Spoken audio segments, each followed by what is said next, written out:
Moringa Monger here with a new Moringa Guacamole recipe. We have some avocados here that the neighbors gave us, and also a small Hass avocado that I'm going to add in along with it. Some serrano peppers, lemon and lime juice, a few cloves of garlic here, and preferably some sweet Vidalia onion, and a nice bunch of cilantro, fresh cilantro.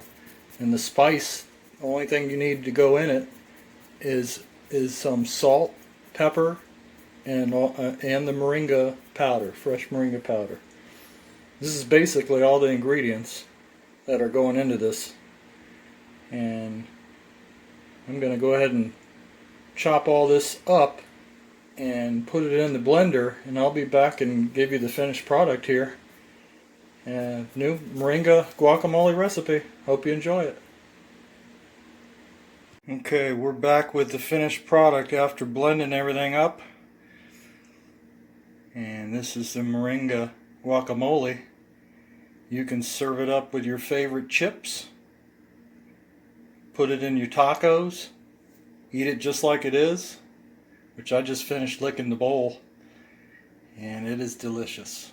If you don't like the heat, just don't add the serrano peppers or jalapenos. Just leave them out. I'll leave the details of the recipe in the description.